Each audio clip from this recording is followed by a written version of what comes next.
Hello everybody, this is ZT Zarish and I'm back.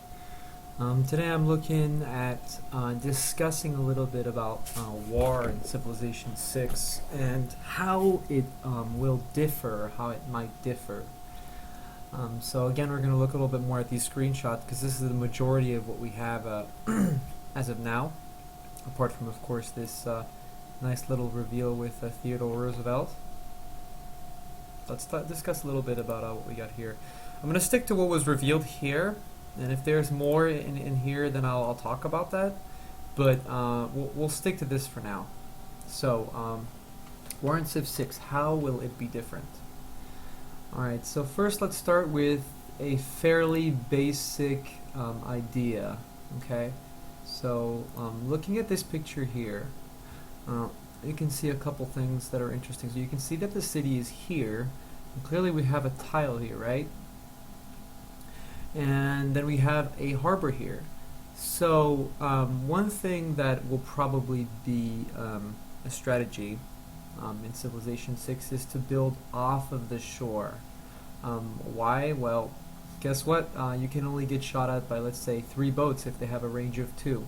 So now remember one thing that you have to keep in mind, again, and this is just speculation, but it is based off of what we have so far, and that anything that I do say here is assuming that what hasn't been mentioned yet stays the same as it was in Civ 5. So it's assuming that cities are the same. It's assuming that, it's assuming a lot of things, and that some of them will be different. I'm assuming cities will work differently than they used to, but in terms of how to defend themselves and stuff. But that's, but anyways, we're just going to have to assume it was like Civ 5 for now, just for the sake of making some predictions. So I think my first prediction is that unless there is a major penalty to building a tile away from your ports, I think that people will be building inland a lot more, as in 1 tile away instead of right on the border, because that would reduce the chances of lots of boats coming in. So I think that perhaps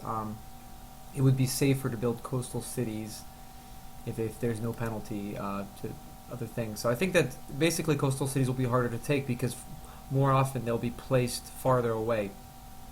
So I think that's one thing that will kind of change. That's a minor thing, but it is one thing to consider, that people will be able to get away with coastal cities easier. So well, that's one thing. The next thing I want to discuss is I like these screenshots, so I'll discuss it in here. Actually, I'll jump between screenshots. So I think that wars, again, assuming all else equal, will work a little bit differently.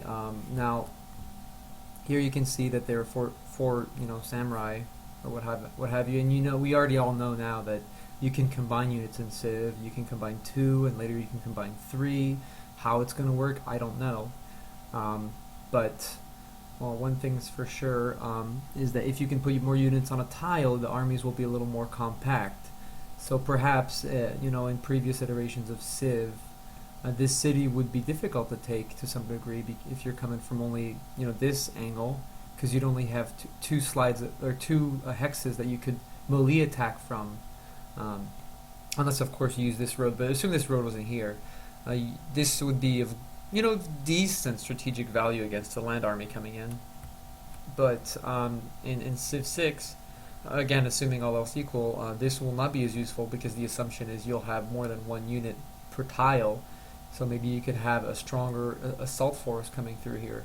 So I think that the choke points won't be something that'll be as big of a deal as they used to be in Civ 5. Which honestly, they were really troublesome. I remember some of those nested cities were incredibly difficult to take, just because of the way that they were. Now, I'm not saying that I hope it becomes less strategic, but I think that nobody wants cities to be able to just sit there with nobody defending them and survive just because they have a choke point only. I think there needs to be more than that. And again, a lot of that could have to do with the city strength and all this other stuff. But I think that cities will be a little bit less safe than they used to be because of this unit stacking. So That's one thing to consider.